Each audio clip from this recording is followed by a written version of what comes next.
kilo de cebolla en el mes de julio según los datos del INDEC? 3.759 pesos. 10 unidades de pañales descartables según los datos oficiales del INDEC mes de julio. Leche fresca entera en sachet. 1.305 pesos según los datos del INDEC en julio en la Argentina. Hierba mate, 500 gramos, medio kilo, 2.256 pesos según los datos del INDEC, julio. Aceite de girasol, 1,5 litros, 2.958 pesos, julio, INDEC. Datos de inflación del señor Javier Milei acumulada en 8 meses de gobierno. 134,6%. O sea, la inflación en 8 meses de gestión del presidente Javier Milei, 134,6%. Superior a la inflación acumulada en 20 años en la Unión Europea. Superior a la inflación acumulada en 20 años en Estados Unidos. Superior a la inflación acumulada en 10 años en Brasil. Superior a la inflación acumulada en 10 años en Bolivia. Superior a la inflación acumulada en 10 años en México. Superior a los 8 meses últimos del gobierno de Alberto Fernández bajo el ministerio de Massa. Repito, superior a los últimos 8 meses de la inflación acumulada bajo el ministerio de Sergio Massa. Infinitamente superior a los primeros 8 meses del gobierno de Cristina Fernández de Kirchner. No sé qué carajo están celebrando. No lo sé. Sinceramente, o nos toman el pelo o nos quieren tomar el pelo. No sé, no entiendo. No entiendo. No entiendo cómo nos pueden decir que el tema precios en la Argentina está empezando a estar controlada. Yo lo que no haría en la vida es que si un día me siento un poco mejor después de estar enfermísimo durante últimos 30 días, es decir que mi enfermedad ha desaparecido. Me esperaría un poco más. No puedo llegar a entender cómo hay una suerte de inflación de eufemismos técnicos para intentar arguir lo que en cualquier supermercado no existe. Si el precio de la leche valía allá por noviembre, esa misma leche fresca entera en sachet de 1 litro, según los datos del INDEC, allá por noviembre, 457, y ahora está en 1.305, yo no sé qué carajo están celebrando. No logro entender desde la honestidad, desde la responsabilidad, desde la rigurosidad, no logro entender cómo hay el más mínimo atisbo de festejo de un dato que no puede estar desligado del dato anterior. Es como si yo estuviera, no sé, subiendo, haciendo escalada, y un día subo 10 metros, pero desconozco los 200 metros que subí antes. La verdad que es una falta de rigor. No hay ninguna corriente económica en la academia que pueda discutir el dato de inflación aisladamente en un mes, desligándolo de lo que ocurre antes. Es como si yo mañana le digo a Lean, a Flavia, a Bahía, que, no sé, le voy a dar un regalo de tanto ingreso, pero los meses anteriores lo han pasado tan mal que ese pequeño regalito, que ni siquiera es un regalo, porque han seguido creciendo los precios. Han seguido creciendo los precios. Claro, por eso no voy a suscribir y no voy a permitir ni a entrar en el marco, porque es un marco de disputa, es un frame de la desaceleración de la inflación. Insisto, los eufemismos no tienen ninguna capacidad de ser corroborados en la realidad que sufre cada uno y cada una de las y los argentinos. Con el equipo de trabajo de CELAC Data, con Mariana Dondo, Nos pusimos a mirar la encuesta de presupuestos de hogares de la Argentina primer trimestre. Y detectamos, y agárrense, que hay el 73,3% de pobreza en la Argentina. 3/4 partes. De todas maneras, creo que lo único que hicimos es corroborar lo que piensa la gente. Que hay un empobrecimiento mayoritario en la ciudadanía argentina. Y yo sé que es difícil asimilar que la sociedad argentina se ha transformado en materia de ingresos. Y lo digo como, aunque suene la Z, lo voy a decir como con mucha argentinidad, con mucho dolor. 73,3%. ¿Por qué? Voy a intentar explicarlo de la manera más simple. Los datos de pobreza que sacó la UCA, el Observatorio Social de la UCA, y que nosotros mismos podemos corroborar con esa cifra, son el 55%. ¿Qué quiere decir esto? Que hay 55% de los hogares que tienen menos ingresos que lo que se le denomina el umbral o línea de pobreza, que es la canasta básica total por adulto equivalente. 222.000 pesos por mes por adulto equivalente, ¿no? Si son 3 adultos en un hogar, multipliquen. Lo que está diciendo ese dato es que el 55% de los hogares en la Argentina tienen menos que esa canasta básica total. Y ahora yo pregunto, ¿el que tiene 100 pesos más de esa canasta básica total dejó de ser pobre? ¿El que tiene 300 pesos más de esa canasta básica total ya vive bien? ¿No sufre la pobreza? Lo que hicimos en el trabajo es ver cuánta gente está justito por arribita de ese umbral de pobreza. O sea, los que tienen un poquitito más y que por una cuestión estrictamente contable no se contabiliza, valga la redundancia, como estrictamente pobres.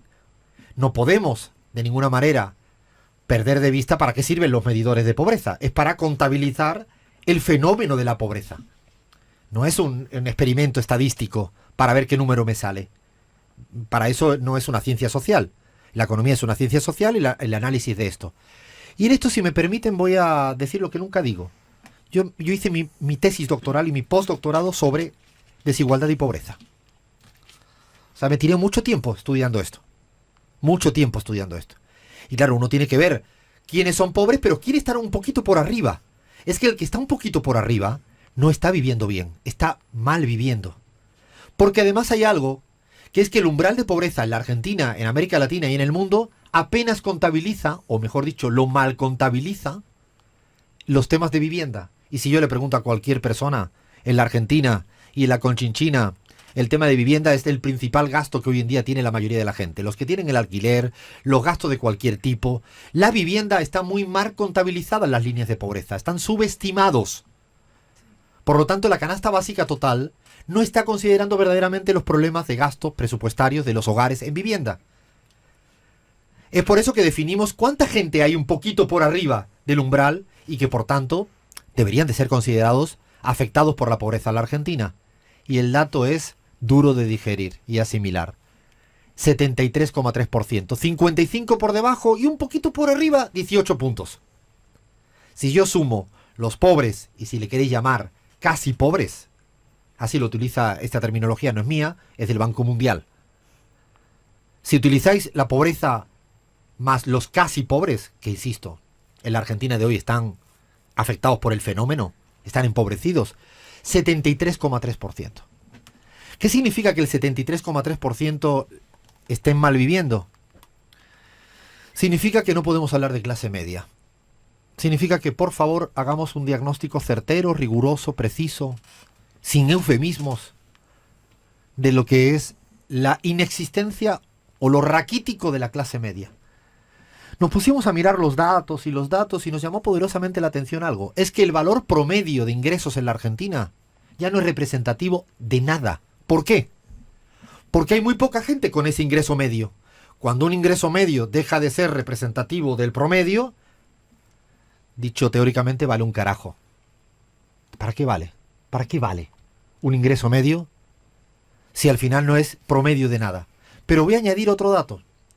El 68% de la Argentina tiene ingresos por debajo del promedio.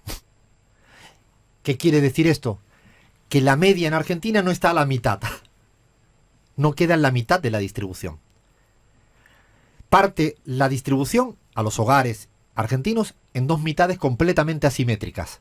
El 68% queda a un lado y el 32% queda a otra.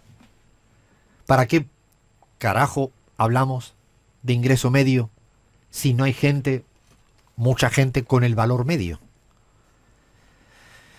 Por eso, asimilar que la Argentina hoy en día tiene una distribución del ingreso empobrecida mayoritariamente es parte del diagnóstico necesario para hacer política.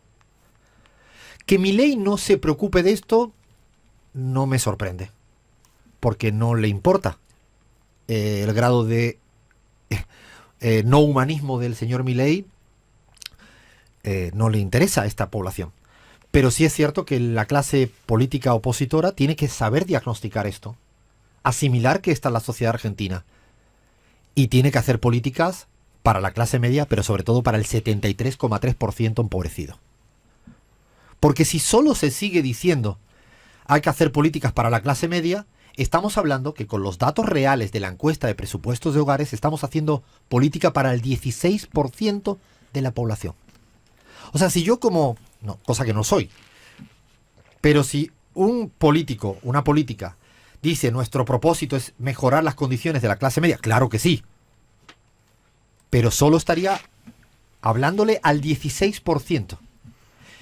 Dicho de otro modo, dejaría de estar representando o interpelando o comunicándose con el 73,3%. Porque esa gente, hoy en día, lo que está batallando, remándola, es con cuestiones de condiciones de vida muy básicas, muy simples. Con comprar alimentos, los gastos fundamentales desde la luz, el agua, el gas, lo que sea. Y por lo tanto, ese 73,3%, mi pregunta es que si se acaban ninguneando, eclipsando, estamos desconociendo a 3/4 de la sociedad argentina. Que lo haga señor Javier Milei, que solo está preocupado probablemente para el 1% de la ciudadanía argentina, no me sorprende. Ni siquiera hasta se lo critico, porque creo que él realmente, genuinamente piensa en ese 1% de la sociedad argentina.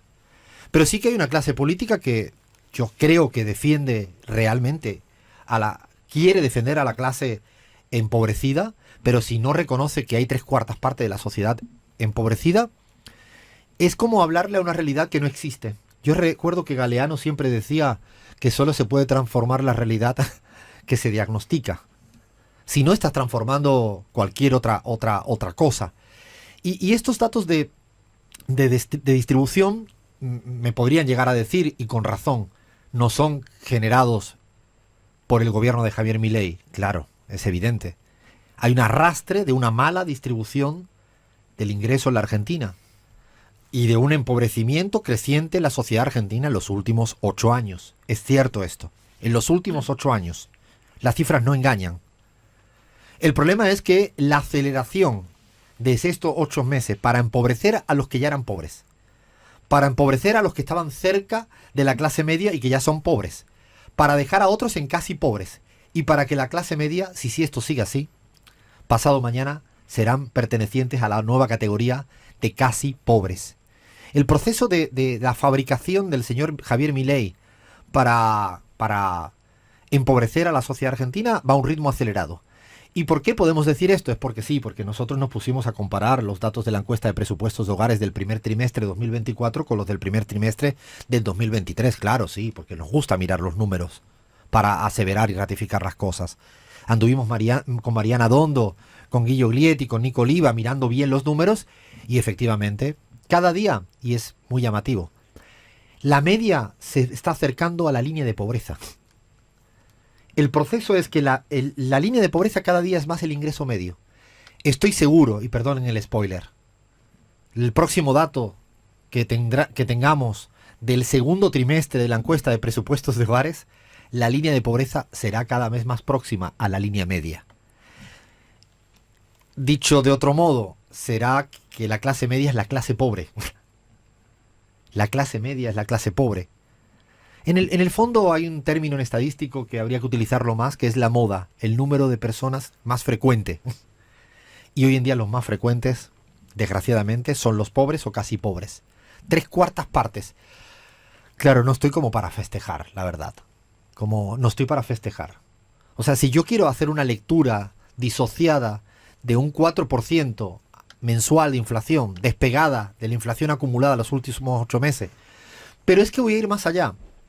Si ellos pretenden llegar a tener un día un dígito negativo de inflación allá por octubre, y si es a costa de llegar a tener el 80% de pobreza en la Argentina, ¿para qué, disculpen, carajo, quieren terminar con la inflación?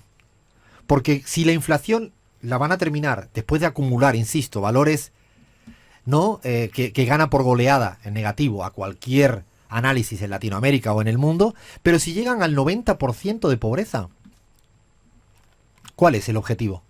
O sea, ¿cuál es el objetivo de tener al 90% empobrecido sin poder ir a comprar a los supermercados? Porque ya el valor de la leche está tan alto que aunque no suba, es inaccesible. O sea, piensen que no nos mareemos con los eufemismos, con las palabras deflación, desaceleración, porque son subterfugios. Si la leche se estanca en 1.500 pesos por un litro de leche y el 80% de la sociedad argentina tiene dificultades para comprarla, ¿para qué quiero tener estabilidad en el precio? Porque el problema, evidentemente, cuando hablo de pobreza, es porque los ingresos no han acompañado de ninguna manera en estos últimos 8 meses. Y no han acompañado no solo a la gente que está fuera de lo que se le llama el círculo de la formalidad. Hoy en día, si uno mira los datos, estos datos, son realmente muy impactantes porque los trabajadores están empobrecidos. Trabajadores formales también están empobrecidos. Es que están empobrecidos todas y todos. Todas y todos.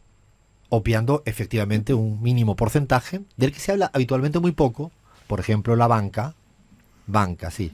Los bancos son como el sector invisible. Antes hablaban de la mano invisible. Ahora es el sector invisible. Yo recomiendo el texto de Guillermo Olieti y de Sergio Martín Páez, que tienen un diagnóstico de los balances de los bancos en la Argentina. Miren los balances. Miren cuánta plata ganan los bancos. Que sigan ganando plata me parece bien. Lo que no me parece bien que sea a costa del 73,3% de empobrecimiento de la sociedad argentina. Este es el modelo económico de este gobierno. Este es el modelo. Es un modelo de mal vivir. Y puse la palabra mal vivir, Gaby, porque recuerdo que en la Constitución boliviana se utilizaba el concepto antagonista, el buen vivir o el vivir bien, el sumas causai o el sumas camaña. Vivir bien, buen vivir. En la Argentina, el señor Milei podría ponerse una remera que pusiera el mal vivir, porque la gente está, insisto, mal viviendo. Todo esto acompañada de no mejores cifras macroeconómicas. No es que haya malestar micro con bienestar macro. Hay mal vivir microeconómico con malestar macroeconómico. No resolvió el diferencial cambiario. Hoy en día hay una brecha cambiaria entre el tipo de cambio blue y el formal. No resolvió el tema de las reservas netas en el Banco Central. Tienen grandes problemas de reservas. No resolvió el riesgo país del que se jactaba y presumía que iba a llevarlo a no sé qué valor. Sigue creciendo. No resolvió ningún cuadro macroeconómico. Y lo único que dice haber resuelto es el déficit fiscal. Pero es que, señor Milei, Caputo y compañía, yo nunca dejé de contabilizar en mis presupuestos de mi casa lo que yo debo. ¿O ustedes cuando deben algo no lo contabilizan en sus cuentitas?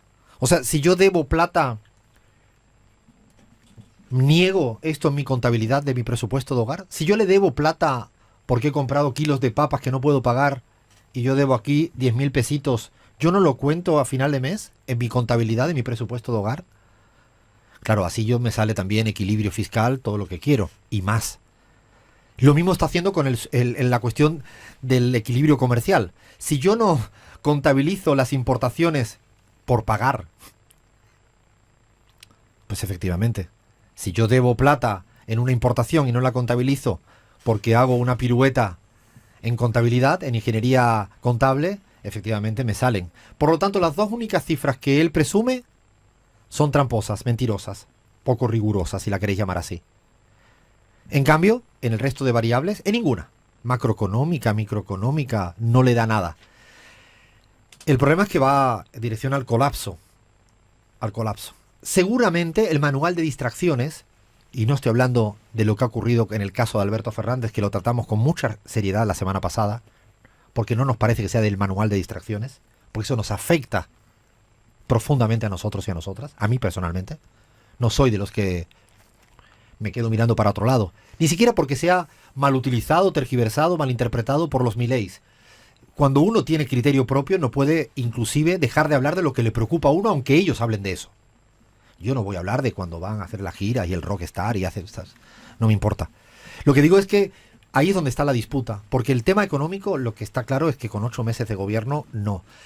El relato, la disputa cultural, es decir, que van teniendo cifras del 4% de inflación de manera como la están diciendo, y el problema es que cuando la gente no tiene para comer, hay dos opciones. O se normaliza y se naturaliza, y esa es la disputa cultural en la que estamos en este momento, es para que la gente crea que es responsable y culpable de lo que nos está pasando. Hay algo muy interesante detrás de esto, que es la culpa, la genealogía de la moral, ¿no? Schulz, la culpa. Es como, yo vivo mal porque yo me merezco esto. Yo la verdad que conozco a tanta gente que labura todo el día y no se merece esto. La verdad que no sé dónde carajo ese sentido común nos lo acabamos comiendo el verso. No lo termino de entender. Alfredo, algunos datos, más de 1 millón de niñas y niños dejaron de comer alguna comida en este último tiempo por falta de dinero. En 7 de cada 10 hogares, la persona que está a cargo de eso está ocupada de manera informal, un 60%. 10 millones de chicas y chicos comen menos carnes y lácteos en comparación con el año pasado. Esto en relación con lo que vos hablabas del precio de la leche, bueno, se ve visibilizado en estas cifras. 58% menos de consumo de verduras y frutas, y solo aumentó la ingesta de fideos y harinas, un 24%. Estos son datos de UNICEF, Alfredo. Si esto no es el mal vivir, ¿qué es? Gaby, cuando escuchas todo esto, ¿qué dices? Alfredo, es que ese dato de 73,3% se traduce en la vida cotidiana de la gente. ¿Qué pretenden hacerle creer a la gente en Argentina? Lo que tú decías, deshumanizando al otro, culpabilizando a todos de esta situación, es que todos piensen y todas piensen que solo están pobres los que hacen mal las cosas, los que no trabajan suficiente, los que gastan su dinero mal, ahorran insuficientemente, etc. Y yo ahí quiero decirle a la gente que está en Argentina que piense en 10 personas que conoce, 10 personas, visibilícenlas. Y de esas 10, 7 están o pobres o casi pobres. Ahora, preguntémonos, ¿esos 7 que están pobres o casi pobres son flojos? ¿Viven del curro ajeno, como se dice muchas veces? ¿Se gastan en demasía la plata? ¿Se farrean su plata, como diríamos en Bolivia? Yo creo que no. O sea, lo que no podemos hacer es creer ese verso, deshumanizar a esos 7 y creer que tienen la que se merece.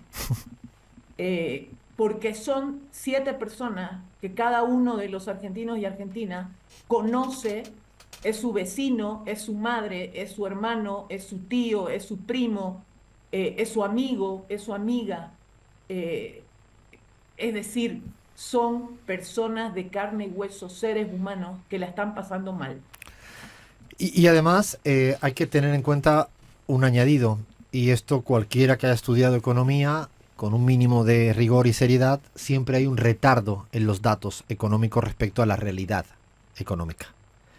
Dicho de otro modo, la tasa de desempleo, que ya ha empezado a dar señales de preocupación por el nivel de despido, evidentemente por toda la caída de la actividad económica en todos los planos, desde lo industrial, los sectores productivos, las pymes, ¿no? El comercio, mires por donde mire, es para aburrir la cantidad de cifras que no caracterizan este momento. Hay que, insisto, enfatizar que los datos tienen un retardo. Y además, particularmente el tema del desempleo va llegando siempre de esta manera un poco más secuencial. Va llegando un poco después. Podríamos decir que no hay nada para lo cual está esperanzado con este modelo económico. ¿Cuál es la alternativa? Sí, yo creo que sí hay alternativas. Y es discutir todo el tiempo de cuál debería ser el salario mínimo de la Argentina hoy. Esto es lo que yo creo que esta es la discusión de hoy. Hoy.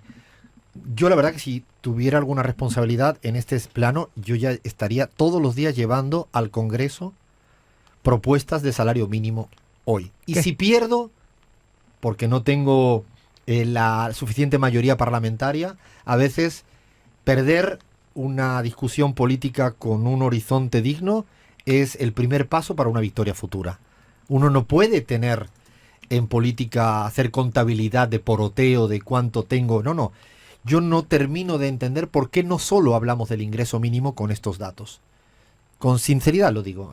Digo el ingreso mínimo o tantas otras variables como el tema de vivienda. Porque el modelo de acumulación de vivienda es un modelo de construcción, pero con problemas de vivienda. El problema, o sea, hay tantos problemas económicos que creo que tocaría trasladarlo en un plano positivo. Sí, que el salario mínimo, hay que decir también que está entre los 3 más bajos de la región, cuando hace muy poco tiempo era el más alto de la región. Y déjame agregar un último datito, Alfredo, con respecto a la inflación acumulada. Si solo tomamos 2024, en solo un mes, la Argentina de Milei tuvo la inflación que tuvo Colombia acumulada en todo 2024, y Colombia es el tercer país con más inflación en la región. Argentina primerísimo con 86,94% de inflación acumulada en 2024. Lidera el ranking de la región. Lo siento, pero no vamos a celebrar nada en la Argentina. Seguimos en la pizarra.